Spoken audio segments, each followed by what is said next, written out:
பஞ்சதசி வித்யாரண்ய சுவாமினா பிரகரண கிரந்தம் பார்த்துட்டு இருக்கோம். அதுல 9 அத்தியாயங்களை முடிச்சிருக்கோம். இதுல எப்படி இருக்கு அப்படின்னா, நம்ம பார்த்து கொண்டிருக்கிறது தீப பஞ்சகம் அப்படின்னு நடுவுல இருக்கக்கூடிய பஞ்சகம். விவேக பஞ்சகம் முதல் 5, அதுக்கப்புறம் தீப பஞ்சகம் 5, அதுக்கப்புறம் ஆனந்த பஞ்சகம் 5. இப்படி 15 சாப்டர்கள் இருக்கக்கூடியது பஞ்சதசி. ஒவ்வொன்றுத்துக்கும் ஒன்னும் கனெக்ஷனே கிடையாது, இண்டிவிஜுவல் டாபிக்ஸ் எல்லாமே. இதுல என்ன ஒற்றுமைன்னா, எல்லாம் தீப பிரகரணமாக இருக்கு, ஆனந்த பிரகரணமாக இருக்கு, விவேகமாக இருக்கு, அவ்வளவுதான் அதுல பிரிவு. இப்படி சித்திர தீப பிரகரணம் அப்படின்னு 6வது சாப்டரை பார்த்தோம். அந்த சித்திர தீப பிரகரணத்துல பார்த்தா எப்படி ஒரு கேன்வாஸ்ல எப்படி இருக்கோ அதே மாதிரிதான் இந்த உலகம் இருக்கு, இது எல்லாமே மாயை தான் அப்படின்னு மித்தியா இருக்கக்கூடியது. ஒரு பொம்மையில எப்படி மித்தியா இந்த பறவை பறக்கிறதோ, கடல் இருக்கோ, மலை இருக்கோ, மரங்கள் இருக்கோ, அதே மாதிரிதான் இப்ப நம்ம பாக்குற உலகமும் அப்படின்னு அழகா சொன்னார். அடுத்தது திருப்தி தீப பிரகரணம். ரொம்ப விசேஷமா அபரோக்ஷ சாட்சாத்காரத்தையும் 7 விதமான அஞ்ஞான நிலைகளை எல்லாம் நம்ம பார்த்தோம். இந்த அஞ்ஞானம், ஆவரணம், விக்ஷேபம் போன்ற விஷயங்களை எல்லாம் விஸ்தாரமாக பார்த்தோம். அதுல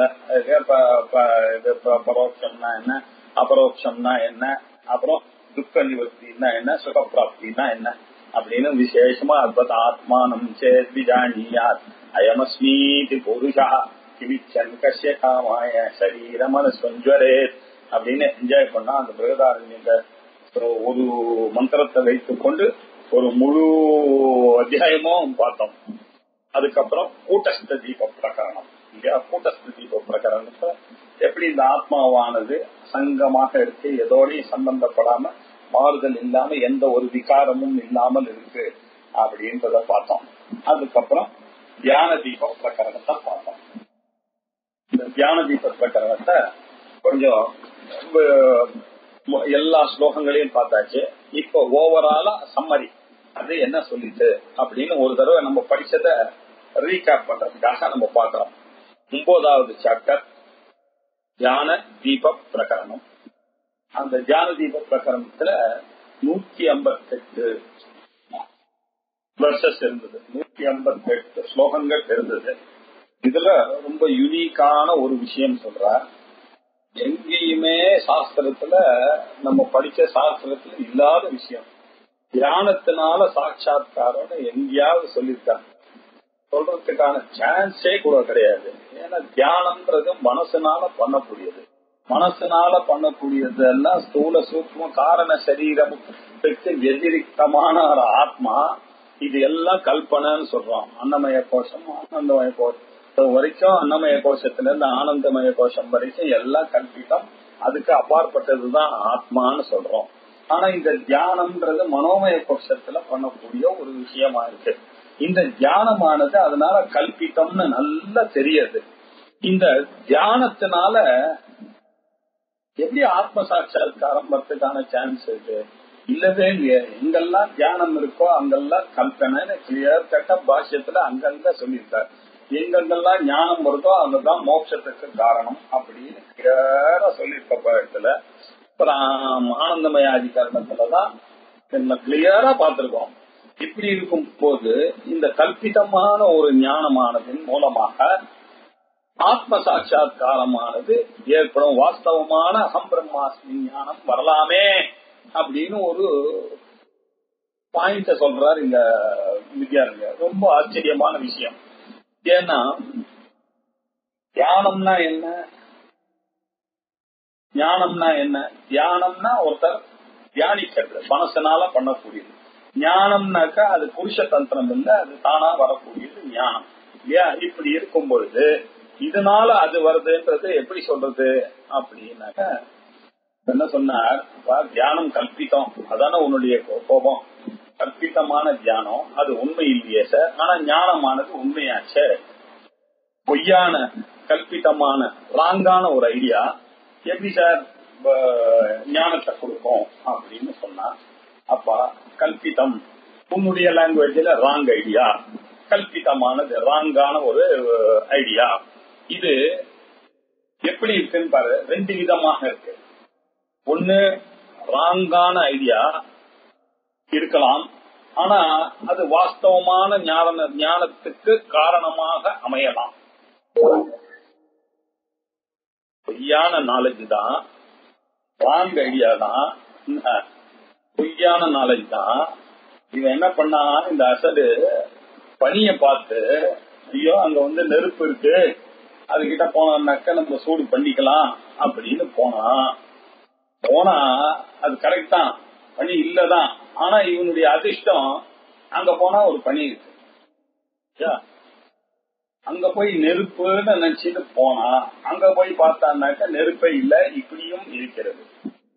wrong idea May lead to கரெக்டா இல்லையா, ஞானமாக வாஸ்தவ ஞானத்துக்கு காரணமா இருக்கா, இல்ல ஞானம் real wrong idea maybe really wrong also. ஆனா ஒரு possibility, wrong idea may also lead to a real thing அப்படின்னு இருக்கு, உலகத்துல பார்த்திருக்கோம் இல்லையா. ராத்திரி கனவுல இவனுக்கு நம்ம பாத்துல ஒரு குடத்துல நம்ம முன்னோர்கள் நாணயங்கள்லாம் போட்டு, தங்க நாணயங்கள்லாம் வச்ச மாதிரி கனவு வந்தது. அடுத்த நாள் காத்தால பண்றோம், இந்த வீடு முழுக்க தர்றோம் தேடினா ஒரு இடத்துல நிஜமாக கிடைச்சிருக்கு. இது கிடைக்காது நீங்க எப்படி சொல்லலாம்? Is it possible R not? அதுதான் இப்ப கேள்வி. நீங்க எப்படி சொல்லலாம் கனவுல வந்தது எல்லாமே பொய், நிஜல்ல சத்தியமா ஒருபோதும் வராது சார். அவன் என்னதான் தோன்றினாலும் கனவுல அவனுக்கு வந்த நாலேஜ் ஆனது அது நடக்கிறதுக்கான சான்ஸே இல்லைன்னு அழுத்தம் திருத்தமா நம்மளால சொல்ல முடியுமா? சொல்ல முடியாது இல்லையா.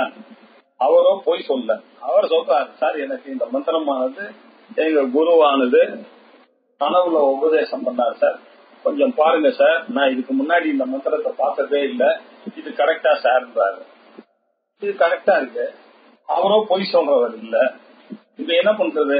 இது நமக்கு நல்லா தெரியுது. கனவுல போய் ஒருத்தர் உபதேசம் பண்ணா அதை போய் ஒருத்தர் கேட்பானான்றதுதான் நாலேஜா இருக்கு. ஆனாலும் இப்படி ஒரு எக்ஸம்ஷன் இருக்கதானே இருக்கு. உலகத்துல எக்ஸம்ஷன்ஸ் ஆர் தட். இந்த மாதிரி ஒரு எக்ஸம்ஷன் பிடிக்க போறாரு வித்யாரண்யர். அவர் என்ன சொன்னாரு, கல்பிதமான ஒரு நாலேஜ் வாஸ்தவமான ஞானத்துக்கு காரணமாகாதுன்னு நீ சொல்லாத, காரணமாகும் தன்மை சில சமயத்துல வரலாம், ஞான காரணமாக ஆகக்கூடிய தன்மை இல்லாமலும் போகலாம்.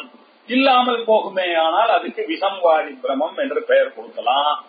ஒருவேளை ஞான வாஸ்தவமான ஞானத்துக்கு அது காரணமாக ஆகிறதா இருந்தால் அது சம்வாதி பிரமம் அப்படின்ற ஒரு பெயர் கொடுக்கலாம் அப்படின்னு ஆரம்பிச்சார் இந்த சாப்டர். ரொம்ப அழகா. இப்போ பிரம்மம்னா என்ன அப்படின்றத நம்ம புரிஞ்சுக்கலாம். பிரம்மம்னா என்ன? தத்வதி தத் பிரகாரக அனுபவம். இருக்கிறத இருக்க மாதிரி அனுபவிச்சீங்கன்னா அது பேர் உண்மை, பிரமா அப்படின்னு அர்த்தம்.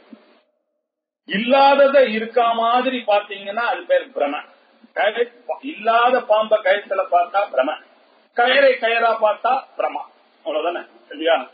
பிரமம் அப்படின்னா என்ன அர்த்தம் அப்படின்னாக்க, இப்போ ஒரு பொருளை நீங்க கயரா பார்த்தீங்கன்னா ஒரு பிரச்சனையும் இல்ல, அது நியாயம், நேரான ஒரு நாலேஜ். பட் நீங்க பாம்ப போய் கயரா பாத்தீங்கன்னா அது பிரமம். ரைட்டா? நீங்க இப்ப என்ன சொல்றீங்கன்னா ராங் நாலேஜ் ரியலா கூட ஆகலாமே அப்படின்னு சொல்றீங்க. இது எப்படி அப்படின்னு பார்த்தா இதுக்கு வேற எக்ஸாம்பிள் எடுத்துக்கணும். இப்ப நமக்கு ரூபா நோட் இருக்கு இல்லையா? ரூபா நோட்ல ரியலும் இருக்கு, ஃபேக்கும் இருக்கு. ஃபேக் என்ன ரியல் மாதிரியே இருக்கும் இல்லையா? அத மாதிரி சில பேர் அந்த ரூபா வாங்கிட்டானா அவன் மாட்டிப்பான் இல்லையா? ரியல் மாதிரியே சிலது இருக்கு, அதை வச்சு மாத்தி போடுறான். இப்படி லோகத்துல இப்படியும் இருக்கு இல்லையா? அதே மாதிரி ஜுவல்லரி எல்லாம் பாத்தீங்கன்னாக்கா நமக்கு தெரியவே தெரியாது. நம்ம கடையில வாங்குறோம், எல்லாமே நமக்கு ரியலும் இருக்கு, ஃபேக்கும் இருக்கு இல்லையா? எல்லா இடத்துலயும் உலகத்துல நீங்க போய் பாத்தீங்கன்னாக்க அசலாகவும் இருக்கிறது, நக்கலும் இருக்கிறது இல்லையா? அஸ்லி நக்லினா ஹிந்தியில அஸ்லியாகவும் இருக்கிறது, நக்லியாகவும் இருக்கு. இப்படி ராங் ஐடியாஸ் எல்லா விஷயத்திலையும் உலகத்துல இருக்கு sir.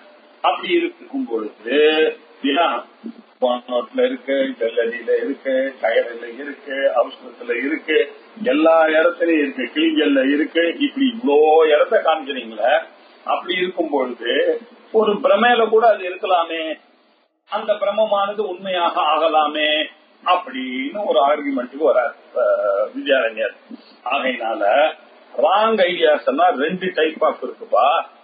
As it is in every other field, எல்லா ஃபீல்ட்லயும் அந்த மாதிரி இருக்கும் இல்லையா? அத மாதிரி இந்த உபாசனா ஃபீல்டுலயும் சம்பாதி பிரம நியாயம்னு ஒண்ணு இருக்கு, விசம்பாதி பிரம நியாயம் அப்படின்னு ஒண்ணு இருக்கு. ரெண்டுமே பிரம்மதான், அதுல ஒண்ணு சந்தேகமே இல்ல. ரெண்டு பேரும் என்ன நினைச்சாங்க, பிரம்மமா தான் போனாங்க. ஆனா ஒருத்தனுக்கு அது கிட்டியது, ஒருத்தனுக்கு அது கிட்டலன்னாக்கா ஒருத்தனுக்கு பிரம்மமானது உண்மையாச்சு, ஒருத்தனுக்கு பிரம்மமானது பிரம்மமாவே ப்ரூவ் ஆயிடுச்சு. அவ்வளவுதான், இதுதானே வித்தியாசம்.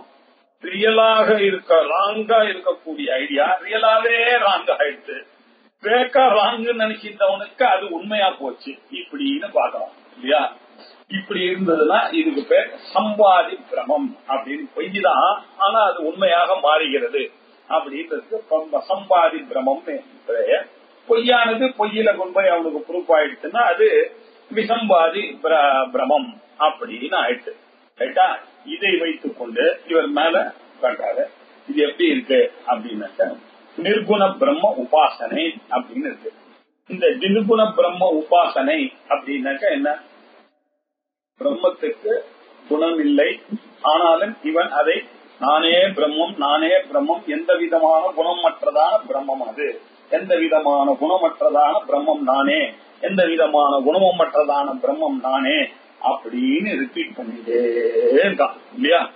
அந்த ரிப்பீட் பண்ணமானது ஏதாவது ஒரு நாளைக்கு என்ன அவனுக்கு ஞானத்தை கொடுத்துகிறது. அவனுக்கு ஞானத்தை கொடுத்த பிறகு இவன் பிரம்ம ஞானத்தை அடையிறான் அப்படின்னு சொல்றதுல என்ன தப்பு அப்படின்னு சொல்றாரு. இதை எப்படி புரிஞ்சுக்கிறது அப்படின்னு பார்த்தோம்னா பாருங்க, கரெக்டா இந்த சாப்டர் எப்படி புரிஞ்சுக்கணும்.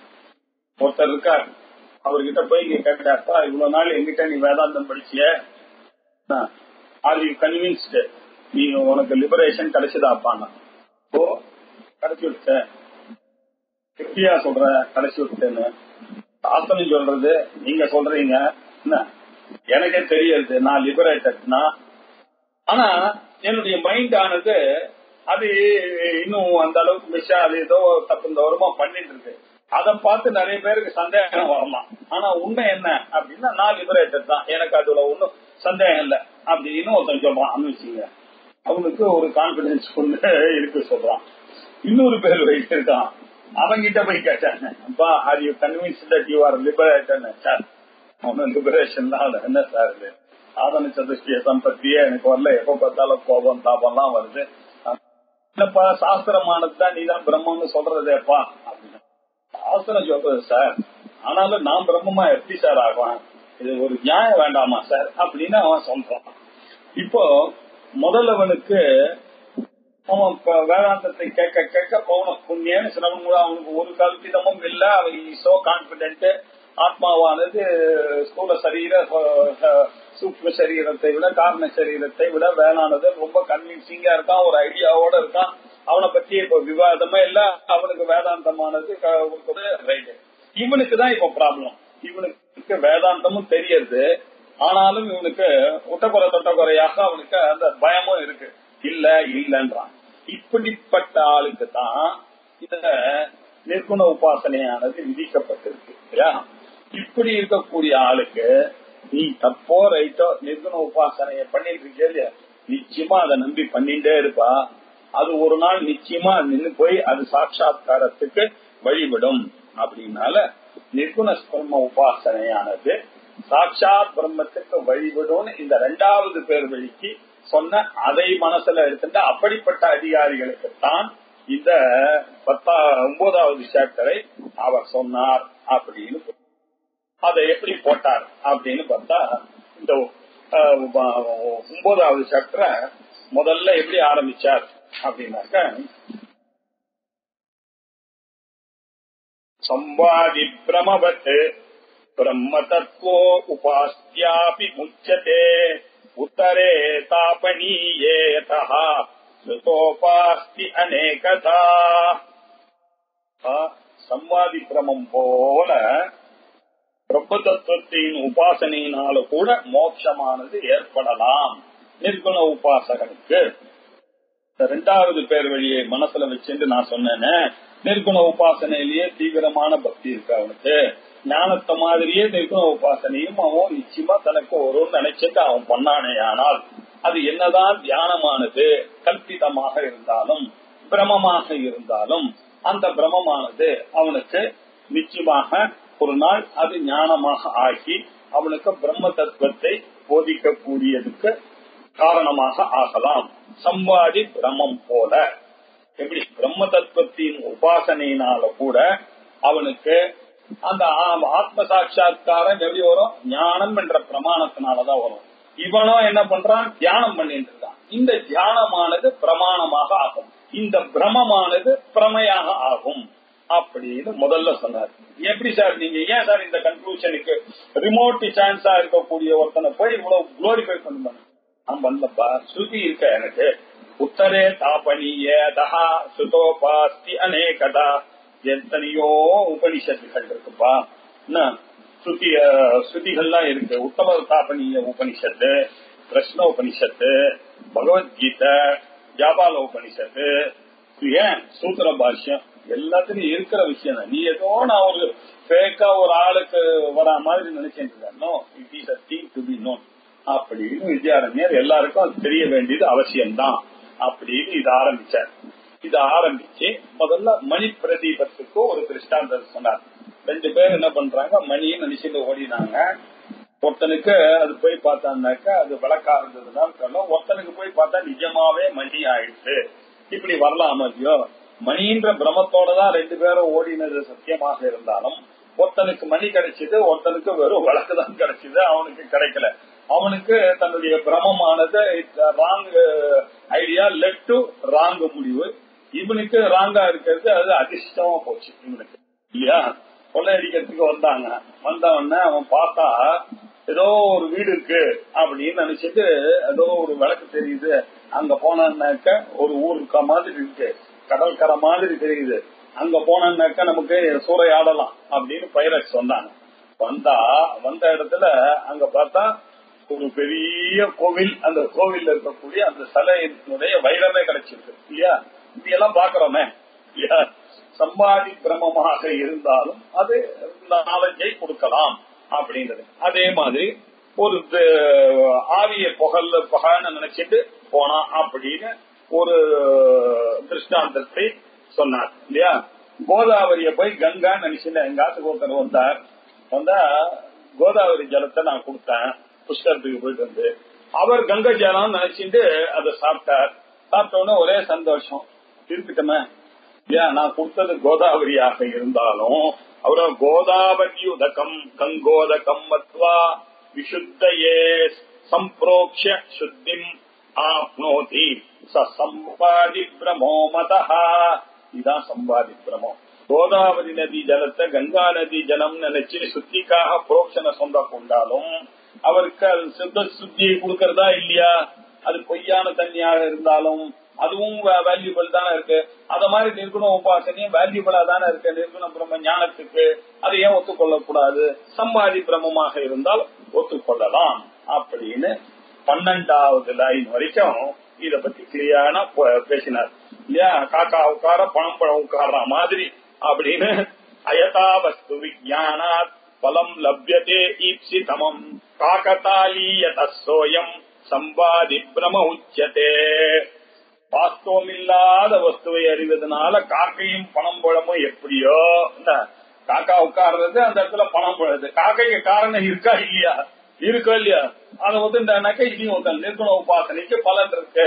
அதனால நிர்குண உபாசனை பண்றவனுக்கு நிர்குண பிரம்ம சாட்சாத்காரம் வரலாம் அப்படின்னு சொல்லி முடிச்சார். 12. அதற்கு பிறகு என்ன ஆரம்பிச்சார்? 13ல இருந்து 29 வரைக்கும் நிர்குண பிரம்ம உபாசனையானது. நிர்குண பிரம்ம உபாசனைன்றது புருஷ தந்திரம். புருஷ தந்திரமாக இருக்கக்கூடிய உலகத்தில் இருக்கக்கூடிய பொருளை இந்த பாடி மைண்ட் காம்ப்ளெக்ஸ் வச்சு பண்ணக்கூடியது. அப்படி பண்ணக்கூடியதெல்லாம் பிரமத்துலதான் வரும். அந்த பிரமத்துல வரக்கூடியது என்னமா பிரமாவாக ஆகும் அப்படின்றத சொல்றதுக்காக இப்ப 13, 14 வேதாந்தேபியோ பிரம்ம தத்துவம் அகண்டைக ரசமாத்மகம் பரோக்ஷம் அவகம் ஏதத்து அகமஸ்மீத் இல்லையா பாசத்தே அப்படின்னாரு. இதுபடாமல் அகண்டமாக இருக்கக்கூடிய பிரம்ம தத்துவத்தை பரோட்சமாக தெரிந்து கொண்டு அதுவே நானாக இருக்கிறதுன்னு உபாசிச்சுட்டே பண்ணா அதுவானது ஒரு காலத்துல அது அபரோட்சமாக ஆகிவிடுகிறது அப்படின்னு சொல்லி அவன் இப்படி நினைச்சுட்டே வந்த 4 முன்ன பின்ன பார்க்காத ஒருத்தர்கிட்ட போய் சார் இந்த ஊர்ல நாராயண ஐயர்னு ஒருத்தர் இருக்காராமே அவர் தெரியுமா அப்படின்னு கேட்கலான்னு போலாம். யாரோ ஒருத்தர் இருக்காரா, நான் தான் நாராயண ஐயர் சொல்லுங்களேன் அப்படின்ட்டாரு இல்லையா. இப்படி இப்ப என்னாச்சு, யாருன்னு இவனுக்கு தெரியாது, பிரம்மத்துலதான் போய் ஒருத்தரை கேட்டான். அந்த ஒருத்தரை கேட்டா கடைசியில இவன் யாரை எதிர்பார்த்து போனா அவரே ஆகும்பார். நிர்குண பிரம்மத்தை அறிந்துக்கணும்ன்றதுக்காக உபாசனை பண்ணிட்டே இருந்தான். அது நிர்குண பிரமாவாக அது ஆயிடுச்சு. இப்ப என்ன பண்ணீங்க அப்படின்னு கேட்டாரு.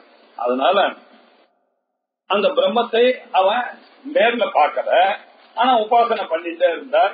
அதுக்கப்புறம் நேர்ல அவரையே பாக்குற மாதிரி ஆயிடுச்சு. அப்படி ஆயிடுச்சு அப்படின்னு அதை பத்தி 29 ஸ்லோகம் வரைக்கும் இப்படி பண்ணாரு. அதுக்கப்புறம் 30ல இருந்து 52 வரைக்கும் விசாரம் தான்பா ஒன்லி மெத்தடு. இத நான் சொன்னதுனால நான் என்னமோ இதுக்குதான் என்னுடைய ஓட்டுன்னு நினைச்சிட்டு சந்தேகப்பட்டுறாதீங்க. பௌன புண்ணியே சிரவணம் புரியாது, சிரவண மனன நிதித்தியாசனம் அங்க வேதாந்தத்துல எல்லா புக்கிலையும் சொன்னதுக்கு இதுவும் சொல்லப்பட்டிருக்கு அப்படின்னு சொல்றதுக்கு தான் நான் வந்திருக்கேன் அப்படின்னு அவர் சொன்னார். 30வது ஸ்லோகத்துல இருந்து அவருடைய பிரம்ம சாட்சாத்கிருதிஸ்து ஏவம் விசாரேன விருணாம் விருணாம் ஆப்தோபதேச மாத்திரேன ந சம்பவதி கிளியரா சொன்னார். பிரம்ம சாட்சா்காரமானது விசாரேன வினா நாம் விசாரம் செய்யாமல் ஒருத்தனுக்கு பிரம்ம சாட்சா்காரம் வரவே வராது. நானும் வேதாந்த விசாரம் ஜீவ பிரம்ம ஐக்கிய மகா வாக்கிய விசாரத்தெல்லாம் வருதுன்றதுதான் பண்றேன். ஆனாலும் இப்போ ஒரு ஸ்டே கேஸ்ல வரலாம்னு சொல்றதுக்காக இதை சொன்னேனே தவிர இது என்னுடைய மதம்னு நீ சொல்ல முடியாது. ஆப்த உபதேசத்தினாலேயும் வரலாமே அப்படின்னு இத பத்தி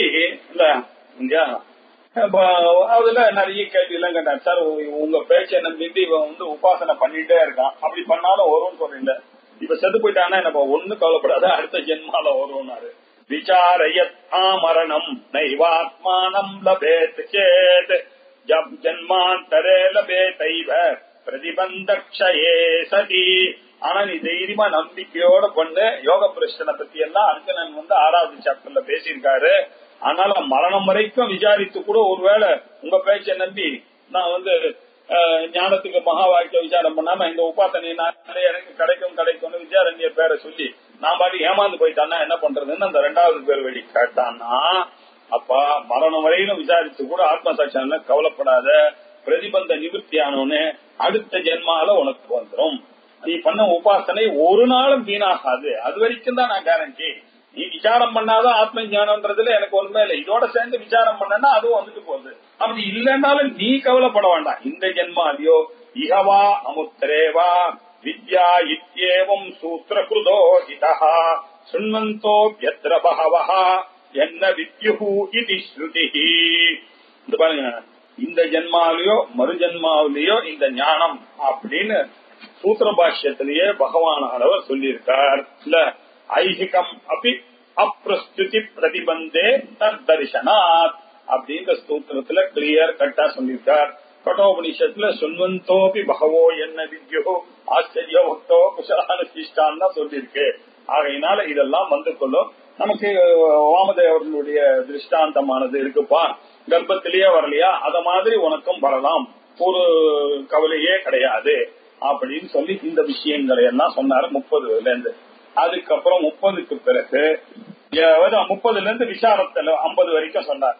52 வரைக்கும் இத பத்தி பேசினவர். 52க்கு அப்புறம் வேதாந்த விஞ்ஞான சுனிச்சிதார்த்தாக இதி சாஸ்திரதः பிரம்மலோகே சகல்பாந்தே பிரம்மணா சக முச்யதே. பாருங்க, வேதாந்த விஞ்ஞான சுனிச்சிதார்த்தாக சந்நியாச யோகாத்யதய சுத்த சத்வா அப்படின்னு ஞானத்தை சொல்லு. தே பிரம்மலோகே துபராந்த காலே பராமிருதா பரிமுச்சந்தி சர்வே அப்படின்னு அங்க சொல்லியிருக்கப்பா. உபனிஷத்துகளால ஞானத்தினால நன்கு தீர்மான விஷயப்பட்ட விஷயங்களும் சொல்லியிருக்கு. அதே மாதிரி அவன் பிரம்மலோகத்துல இருந்து கல்பத்தினுடைய முடிவுல பிரம்மத்தோட ஐக்கியமாயிடுவான் அப்படின்னு சொல்லியிருக்கு. அதனால உபாசனையினால இந்த ஜென்மாலேயே இங்க வரலாம், இல்ல அடுத்த ஜென்மாலையும் வரலாம்னு சொன்ன அதே ஸ்ருதியானது இன்னொரு ஸ்ருதியை வச்சுன்னு பார்த்தா இவன் பிரம்மலோகத்துக்கு போவான். பிரம்மலோகத்துக்கு போய் அங்க கிடைக்க போறது எய்தர் இங்கேயே கிடைக்க போறது இல்ல அடுத்த ஜென்மால கிடைக்க போகுது. ஃபெயிலிங் விச் அவன் பிரம்மலோகத்துக்கு போய் அங்க வர போறான் அப்படின்னு சொல்லி இந்த உபாசனையானது நிர்குண உபாசி விருத்தி நிர்குண ஞான விருத்தியாக மாறலாம். நிதித்தியாசனம்ன்றது இங்க எப்படி எல்லாம் அப்ளிகபிளோ அதெல்லாம் அங்க போதான். அவர் அந்த நடுவில் கேள்வி கேட்டார், சார் நிர்குண பிரம்ம உபாசனையே வராது சார், அது வாக்குக்கும் மனசுக்கும் அவாங் மனச கம்யம் தப்பு உபாசியம், அது எப்படி சார் உபாசனை பண்றான்னு சொல்றீங்க, பண்ணவே முடியாது சார் அப்படின்னாரு. அப்போ நீ யாரு நீ ஞானத்தை பண்றல்ல, ஞானமானது அவனுக்கு மகா வாக்கிய உபதேசத்தினால அவன் மனச கோச்சரமான அந்த பிரம்மம் பத்தி அவன் புரிந்துக்கிறான், அவன் ஞானி ஆறான்றத ஒத்துக்கிறான்னாக்க ஏன் இந்த உபாசனை பண்றான்றத ஒத்துக்கொள்ள முடியாதுன்னு ஒரு அதுவும் ஒரு நிதித்தியாசனம் தான், இதுவும் நிதித்தியாசனம் தான் அப்படின்னு ஒரு பிடிச்ச பொழி போட்டு ஒரு ஆர்கியூ பண்ணார். அவன் மனசகம்யம் தது ந உபாசியம் இது சேத். இப்படி நீ ஆர்கியூ பண்ணா வாக்குக்கும் மனசுக்கும் எட்டாத ஒரு விஷயம் எப்படி சார் உபாசனைக்கு விஷயமாக ஆகும்? நிர்குண உபாசனையே வராது சார். அப்படி வந்தாலும் இருக்காது. உன்னுடைய ஞான மாத்திரம் என்ன வந்தது?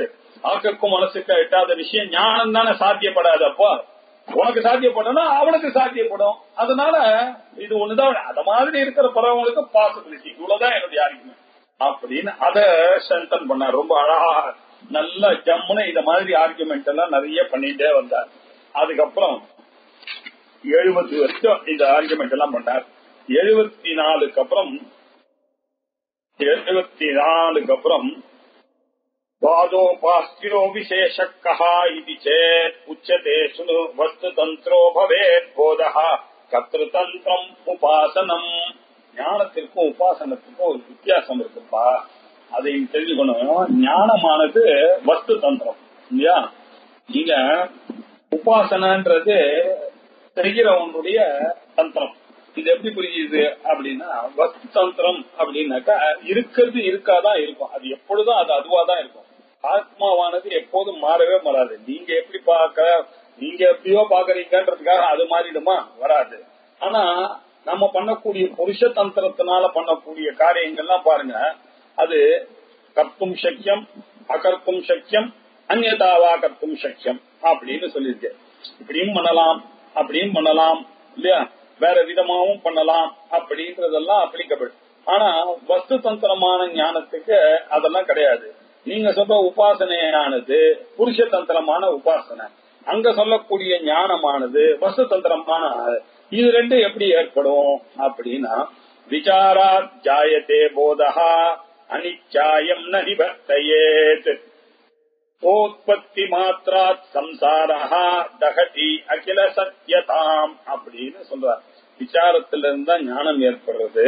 என்ன அது உண்டாவதாம சம்சாரத்துல எல்லா வாஸ்தவ தன்மையும் அளவு அது எரிஞ்சு போயிடுறதுன்றத நீ ஒத்துண்டனா, அதே மாதிரியே இத இந்த ஆப்தனுடைய வார்த்தையை நம்பி இந்த உபாசனை பண்றவனாலையும் நீ சொல்ற மாதிரி அதே அந்த சம்சாரமானது எரிக்கக்கூடியதான தன்மையானது இருக்கத்தான் இருக்கு அப்படின்னு சொன்னார். அதுக்கப்புறம் சாந்தோக்கிய உபநிஷத்துல பிராணனையே பிராணனை சம்பர்க்க உபாசனை நினைச்சிட்டு இந்த பிரம்மச்சாரி பிக்ஷை எடுக்கிறானே அந்த கதைய ரொம்ப அழகா சொன்னாரு. நம்ம அதை பார்த்தோம். அதுக்கப்புறம் இப்படி 120 ஸ்லோகம் வரைக்கும் அவர் இந்த விசாரணைய ரொம்ப விஸ்தாரமா பண்ணிட்டு நிதித்தியாசனத்துக்கும் உபாசனையா இப்போ ரெண்டுத்தையுமே ஒண்ணுன்னு வச்சுக்கலாமே சார், நீங்க ஏன் சார் இத இப்படி எல்லாம் பண்ணணும் அப்படின்னு சொல்லும் போது இவர் என்ன பண்ணாரு, பரவியசனி நாரி அப்படின்னு ஒரு கான்செப்டை எடுத்துட்டு வந்தாரு. இந்த பாருங்கப்பா, எப்படியும் ஒரு ஸ்திரீயானவள் எந்த காரியம் பண்ணாலும் ஸ்கூலுக்கு போயிருக்கக்கூடிய தன்னுடைய பையனையே நினைச்சு கொண்டே பண்ணா, காரியம் எது பண்ணாலும் அதுல போறதில்ல. அதே மாதிரியான இந்த நிர்குண பிரம்ம உபாசகனும் அந்த பிரம்மத்தையே நினைத்து கொண்டுதான் எல்லா காரியத்தையும் பண்ணிட்டு இருக்கான். ஆனா அவனுடைய போக்கஸ் எல்லாம் எங்க இருக்கு? அங்கதான் இருக்கு, வசத்தியான அந்த பிரம்மத்திலேயே இருக்கு.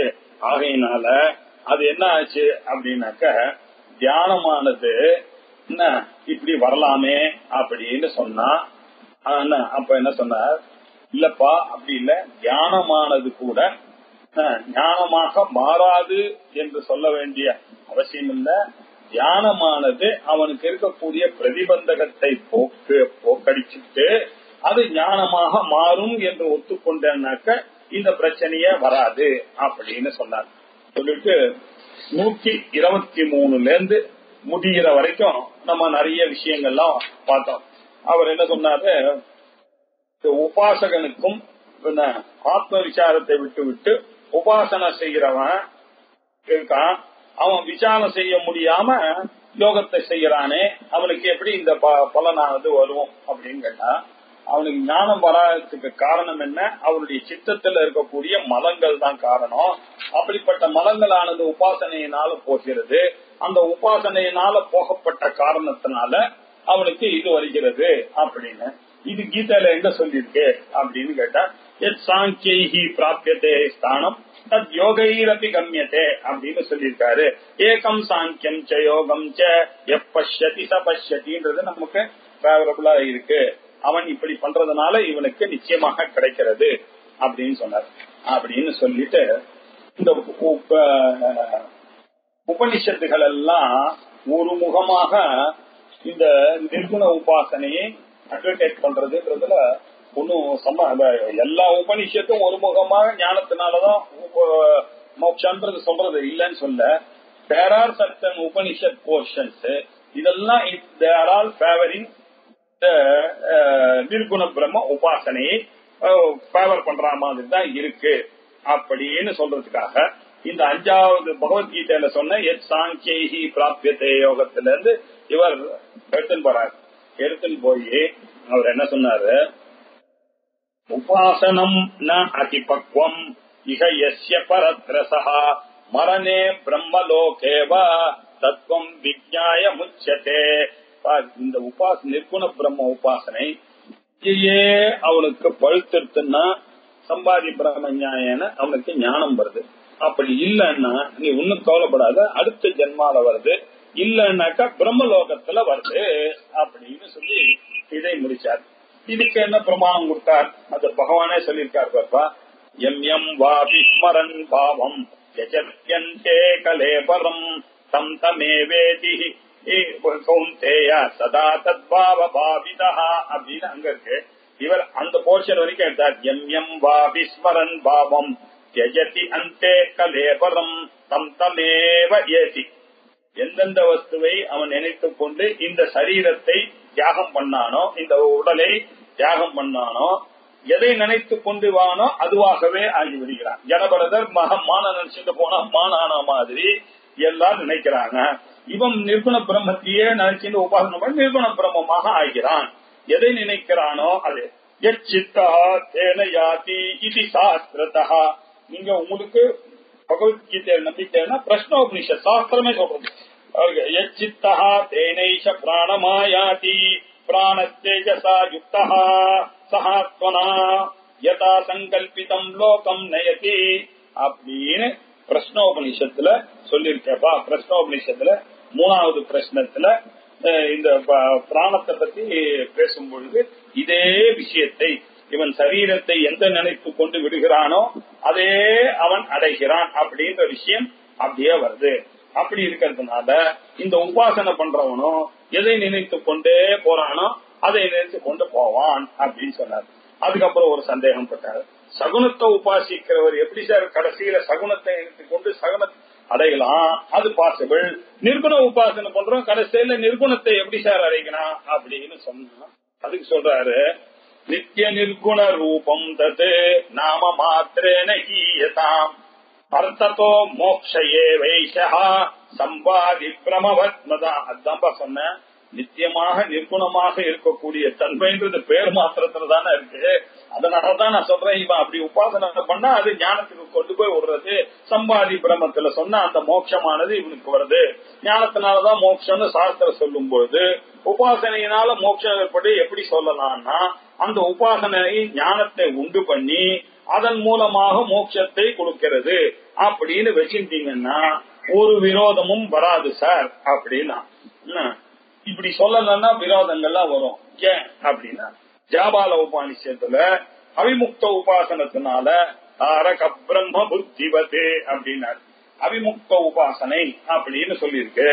2 புருவத்துக்கு நடுவுல அவிமுக்த உபாசகர் பண்றவர்களை எல்லாம் பிரம்மத்தை அடைகிறார்கள் அப்படின்னு சொல்றது. இது எப்படி புரிஞ்சுக்கிறது அப்படின்னா, இப்படி உபாசனை பண்ணிக்கிறவர்கள் எல்லாம் கடைசியில அந்த பரமேஸ்வரனாலேயே அங்க கங்கையில உபதேசம் செய்யப்பட்டு முடியும் போது ஞானத்தை பெறுகிறார்கள் புரிஞ்சுட்டீங்கன்னா சரியா. ஆத்ம சாட்சா்காரத்தை அந்த பிரம்மே அவனுக்கு ஞான சாட்சா்காரத்தை கொடுக்க வழி செய்கிறது அப்படின்னு புரிஞ்சுட்டா ஒரு அனுபவத்தையும் கிடையாது. ஒரு ஞானாதேவத்து முக்தி உனக்கு கிடக்கூடாது. இவன் உபாசகனா இருக்கான், அவிமுக்த உபாசகனா, இவன் பிரம்மத்தை அடைகிறான். எப்படி சார் சுத்தி சொல்றது, உபனிஷத் சொல்றதே சார்னா இப்படி நடுவுல கல்பனை பண்ணிட்டான்னா பகவான் உபதேசத்தினால அப்படி நடக்கிறது. அவர் சொல்றாரு, அவனுக்கு அந்த பிரம்மமானது சித்திக்கிறது. சோகாமஹா நிஷ்காமஹா இது அசரீரோ நிரீந்திரியா அபயம் இது முக்தத்வம் தாபனீய பலம் ஸ்ருதம். இதே மாதிரிதான் பார்ப்பா நரசிம்ம தாபனி உபனிஷத்துல சோகாமஹா நிஷ்காமஹான்னு ஒரு மந்திரத்துல சொல்லியிருக்கு. சசரீரஹா நிரீந்திரிய அசரீரஹா நிரீந்திரியா அப்படின்னு ஒரு மந்திரத்துல சொல்லியிருக்கு. அப்புறம் இன்னொரு இடத்துல அபயமற்ற நிலையை அடைகிறான்னு. சரீரம் இல்லாத நிலைன்றது யாருடைய நிலை? ஞானியினுடைய நிலை.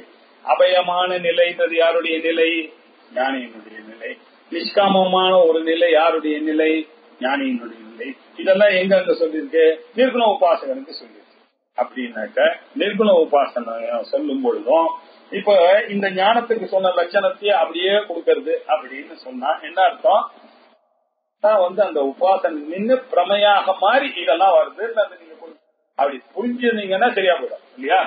அது நம்ம சில சமயத்துல ஞான சாதனத்தையே ஞானம் அப்படின்னு சொல்றது பழக்கம் இல்லையா? விஷம் கலந்துருக்குன்னு சொல்லாம விஷம்னு சொல்லிடுவோம் இல்லையா? நம்ம சாதாரணமா என்ன சொன்னோம், விஷம் கலந்துருக்கு அந்த சாப்பாட்டுல இருந்து, ஐயோ அது விஷம் அப்படின்னு சொல்றோம் இல்லையா? அது மாதிரி பிரயோகங்கள் இருக்கு. அதனால இப்படி அத உபாசனையினால மோட்சம்னு சொன்னா என்ன அர்த்தம்? உடனே சண்டை போடாது. உபாசனையான எப்படி மோட்சம்னு? உபாசனையானது ஞானமாக பரிணமிச்சிடும்.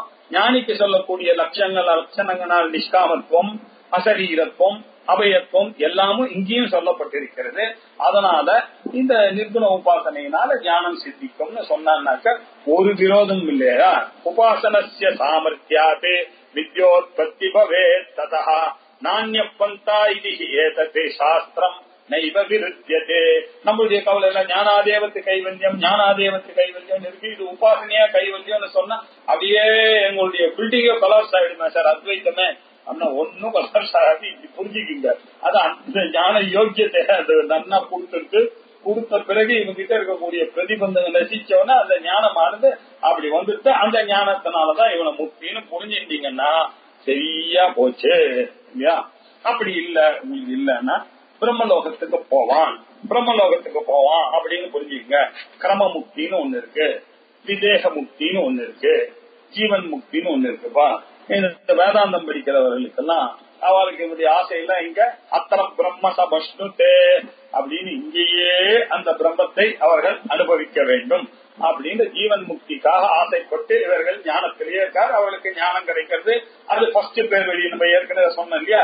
அவனை பத்தி விவாதமே இல்லை. இப்ப செகண்டாவதா இருக்கான அவனுக்கு என்ன வழி அப்படின்னா, இவனுக்கு ஒண்ணு இங்கேயே அவனுக்கு அந்த ஞானமானது இந்த உபாசகனுக்கு சாகரத்துக்குள்ள ஏற்பட்டு விடும். ஃபெயிலிங் விச் அடுத்த ஜென்மால கிடைக்கும். இல்லன்னா கூட இந்த உபாசகனானவன் எப்படி இருந்தாலும் பிரம்மலோகத்துக்கு போவான். பிரம்மலோகத்துக்கு போய் அங்க போய் சனக சனந்தனர் முதலியவர்களெல்லாம் படிச்சு கிரமமாக முக்தி அடைவான்.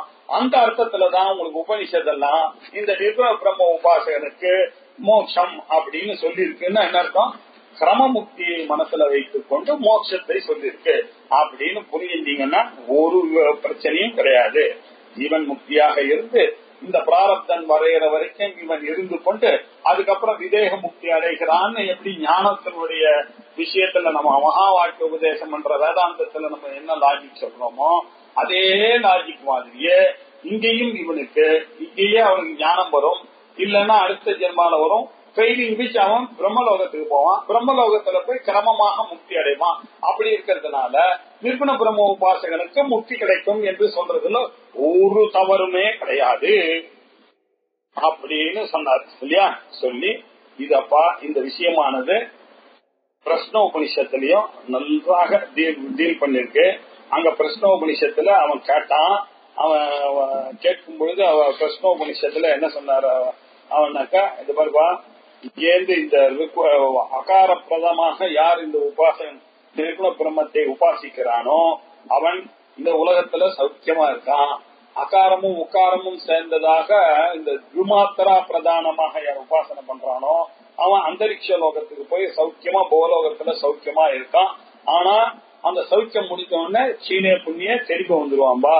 மூணாவது பேர் வழி இந்த 3 மாத்திரையாக உபாசிக்கிறவன் இருப்பான்பா. இவன் என்ன பண்றான், நேர பிரம்மலோகத்துக்கு போய்க்கிறான்பா. அங்க போய் அங்க துரியமான ஒரு நிலையை எடுத்து கிரமமான முக்தியை அவன் அடைகிறான் அப்படின்னு ராயனாந்தம் ஓங்காரம் அவித்யாயேத கதம் லோகம் ஜெயதி அப்படின்னு சைக்கிய பிரச்சனத்துக்கு இந்த மாதிரி சொல்லும் பொழுது பரஞ்ச அபரஞ்ச பிரம்மா ஓங்காரஹா அப்படின்னு பிப்பலாதர் சொல்லியிருக்காரு. அதனால இத பரமாவும் பண்ணலாம், நிர்குணமாகவும் பண்ணலாம், சகுணமாகவும் பண்ணலாம். அதனால ரொம்ப எல்லாம் கன்ஃபியூஸ் பண்ணிக்காங்க. நிர்குண உபாசனை என்ன, சகுண பிரம்ம உபாசனை என்ன. இந்த ஓங்காரத்துக்கு 2மா இருக்கக்கூடிய பலன் இருக்கு. சாதாரணமா நிர்குண பிரம்ம உபாசனை இந்த ஓங்கார உபாசனையை தான் சொல்றான். இந்த ஓங்கார உபாசனை சகுண பிரம்ம உபாசனையாகவும் இருக்கும், நிர்குண பிரம்ம உபாசனையாகவும் இருக்கும்பா. இந்த நிர்குண பிரம்மத்தை உபாசிக்கிறவர்களுக்கு மரண சமயத்துல இங்கேயே அவர்களுக்கு வந்துடும், இல்லைன்னா பிரம்மலோகத்துல பிரம்ம சாட்சா்காரம் ஏற்படும் அப்படின்னு 150வது ஸ்லோகத்துல சொன்னார். இகவா மரணே சாஸ்ய பிரம்மலோகே அத்தவா பவேத் பிரம்ம சாட்சாத் கிருதி சம்யக் உபாசீனஸ்ய நிர்குணம். நிர்குண பிரம்மத்தை நன்றா உபாசிக்கிறவங்க இங்கு மரண சந்தர்ப்பத்துல கிடைச்சிடும், இல்லைன்னா பிரம்மலோகத்துல போய் அவனுக்கு பிரம்ம சாட்சா்காரம் வந்துவிடும் அப்படின்னு சொல்லிட்டு அதுக்கப்புறம் இவருடைய இந்த ஆர்குமெண்ட் எல்லாம் நான் போட்டுட்டு வந்தேன். நிர்குண உபாசனையினால சம்பாதிக்கிறோமா இதெல்லாம் என்ன சார் சாஸ்திரத்துல ரொம்ப பாப்புலரா இல்லாத நான் சொல்றேனே அப்படின்னு சொல்லி இதெல்லாம் எங்க குரு எனக்கு சங்கரானந்தர் சொன்னது. அவர் ஆத்ம புராணம்னு ஒரு கிரந்தம் எழுதியிருக்கார். அந்த ஆத்ம புராணத்துக்கு இன்னொரு பேர் ஆத்ம கீதை. இந்த விஷயங்கள் எல்லாம் அதஹா அயம் இந்த நிர்குண உபாசனா விஷயங்கள்லாம் எனக்கு இவ்வளவு கிளாரிட்டி இருக்கிறதுனால அவர் அங்கங்க புத்தகத்தெல்லாம் பார்த்து இதெல்லாம் சொன்னதை நான் உங்களுக்கு எல்லாம் சொல்லணும்ன்றதுக்காக இது எல்லாத்தையும் இங்க தியான தீப பிரகரணத்துல ஒரு இடத்துல ஸ்ரே ஆர்குமெண்ட்ஸ் எல்லாம் ஒன்னா சேர்ந்து இப்படி ஒரு கட்சி இருக்கு, சம்பாதி பிரம்ம கட்சி இருக்கு, அதனால நிர்குண உபாசனையானது ஞானமாக பரிமளிக்கலாம் அப்படின்னு சொல்றதுக்காக இவ்வளவு கஷ்டப்பட்டேன். இதெல்லாம் எங்க ஆச்சாரியனானவர் சங்கரானந்தரானவர் ஆத்ம கீதால சொன்னதுதான் இல்லையா. அதுல அவர் என்ன சொல்லியிருக்காரு கிளியரா, விசாரக்ஷமஹா ஆத்மானம் உபாசீத இதி சந்ததம். அவர் கிளியரா இந்த ஸ்ருதியில சொன்ன விஷயங்களை எங்க ஆச்சாரியன் எங்களுக்கு சொல்லிட்டார். விசாரம் செய்ய சக்தி இல்லாதவன் அந்த ஃபர்ஸ்ட் கேட்டகரியில இருக்கக்கூடிய அவனுக்கு பிரம்ம ஞானமானது நேர வேதாந்தத்தை படிச்சாலே அவனுக்கு சித்திக்க போறது மகா வாக்கியத்தை விசாரம் பண்றான். அவனுக்கு ஐஎம் லிபரேட்டட்ற ஒரு தைரியமானது இருக்கு. அவனை பத்தி நமக்கு இங்க பேச்சே இல்ல. ஐ ஆம் லிபரேட்டன்றது புரியுது, ஆனா நான் லிபரேட்டட் இல்லன்னு ரிஜெக்டான இருக்கான் பார். அவனுக்குத்தான் இந்த நிர்குண பிரம்ம உபாசனையை சொல்லி இந்த entire chapter is dedicated to that second type of person only அப்படின்றது. விசார அக்ஷமஹா விசாரத்துல சக்தி இல்லாதவனுக்கு என்ன பண்றது, அவனுக்கு ஒரு வழி பண்ணணும் இல்லையா. அதனால அவன் அகம் பிரம்மாஸ்மி அப்படின்ற நிர்குண பிரம்ம திருப்பி திருப்பி அபியாசம் பண்ணிக்கொண்டே இருக்க வேண்டியதா. அது சாட்சாத்காரம் ஆற வரைக்கும் அவனுக்காக சொல்லப்பட்டது இல்லையா. இப்போ இன்னொரு ஒரு முக்கியமான ஒரு விஷயத்தை இவர் சொன்னார். அதுல 152வது யாருமே சொல்லாத விஷயம், சாட்சாத்கர்த்தும் அசக்தா அப்படி சிந்தயேத்மாம் அசங்கிதா காலேன அனுபவாரூடா பவே பலிதோ த்ருவம். என்ன சாட்சாத்காரம் பண்றது உங்களுக்கு யூ ஆர் கன்வின்ஸ்ட் ஆஃப் வேதாந்தம் இல்லையோ, நீங்க தைரியமா அகங்கிரக உபாசனையா நானே பிரம்மன்னு பண்ணிட்டே இருந்த உபாசனைய இல்லையா, நானே உங்களுக்கு பிரம்மத்தை மாதிரி ஐ ஆம் லிபரேட்டட்ன்ற எண்ணம் இன்னும் வரல, அவ்வளவுதானே. அவனுக்கு இருக்கா மாதிரி சார் நல்லா படிச்சேன், ஐ ஆம் கன்வின்ஸ்ட், ஐ ஆம் லிபரேட்டட், என்னுடைய மைண்ட் தான் இதுக்கெல்லாம் காரணம், இது என்ன வேணாலும் பண்ணிட்டு போட்டோம் அப்படின்னு சொல்ற தைரியம் வரல. உன்னை இந்த பாடியோட சேர்ந்து நீ மைண்டோட சேர்ந்து பாக்குறதுனால சார் என்ன போய் சொல்லாதீங்க சார், எனக்கு ஒன்னும் அந்த கண்ண சுத்தியே வந்தா மாதிரி தெரியல, நான் போய் எப்படி sir how I can achieve that I ஆம் லிபரேட்டட் பர்சன் அப்படின்னு சொன்னா, அப்படின்னா என்ன அர்த்தம்? சாட்சாத்காரத்துக்கு சக்தனா இல்ல நீ இல்லையா, சாட்சாத்தர்த்தும் அசக்தோபி. அப்ப ஒண்ணு பண்ணு, நானே பிரம்மன் இவர் கன்வின்ஸ் தானே டீச்சிங்ல நான் சொல்லி கொடுத்ததுல புத்தகம் சொல்றதுல நீ அதையே நினைச்சுட்டே இருப்பா. சிந்தையே துவாம் அசங்கிதா, அந்த பிரம்மத்தையே அந்த குரு வாக்கியத்தையே அந்த சுதிய நம்பி நீ பண்ணிக்கொண்டே இரு.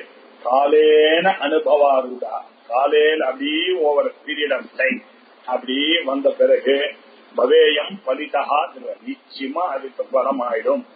சங்கரானந்தர் எங்களுக்கு சொன்னது இது கேரண்டி, அதை நான் உங்களுக்கு சொல்றேன். அதனாலதான் நான் இவ்வளவு இம்பார்ட்டன்ஸ் கொடுத்தேன் நிர்குண பிரம்ம உபாசனைக்கு. யதா ஆகாத நிதே லப்தௌ நோபாயோ கணனம் வினா மல்லாபேதி ததா ஸ்வாத்ம சிந்தாம் முக்வான சாபரஹ. நீ ஹோப்ப மாத்திரம் விடாம பண்ணிட்டே இரு. எவ்வளவு நாள் தான் சார் நான் பண்ணிட்டே இருக்கிறது, நானே பிரம்மன், எப்ப சார் நானே பிரம்மம் ஆவேன் எப்போ அப்படின்னா, நீ தண்ணி எடுக்கிறதுக்காக எது வரைக்கும் ஓட்ட போடணும், கிணறு வேணா தண்ணி வர வரைக்கும் போட போற, தண்ணி வந்துருச்சுன்னா ஓட்ட போறத நிறுத்த போற. அதே மாதிரி பிரம்ம ஞானம் வர வரைக்கும் நீ பண்ணிட்டுதான் இருக்கணும், அது வந்த உடனே அது வர போகுது அப்படின்னு சொல்லி இது நீ முயற்சி எடுத்துதான் பார்க்கணும். அந்த முயற்சி தான் இந்த நிர்குண உபாசனை. அந்த நிர்குண உபாசனையானது நீ ஞானம் அனுபூத்தே அபாவேபி பிரம்மாஸ்மி ஏவ சிந்தியதாம். அனுபவம் வரல நீங்க கவலைப்பட்டு சார் என்னால சொல்ல முடியலையே சார், இவ்வளவு நாள் வேதாந்தம் படிச்சு கூட தைரியமா நான் மோட்சம் நான் ஞானிதான் சொல்ல முடியலையே, ஒன்னும் கவலைப்படாது.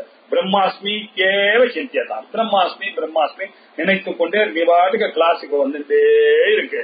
என்ன அப்பியசத் பிராபியதே தியானாத் நித்யாப்தம் பிரம்ம கிம் புனஹா. ஏன்பா என்னென்னமோ பண்ணி அவனுக்கு லக்குல ஏதோ மணின்னு நினைச்சிட்டு போனா என்ன, அங்க தீபம் நிஜமாவே மணி கிடைக்கிறது அப்படின்னு திருஷ்டாந்தங்கள்லாம் சொன்னேன் நானு.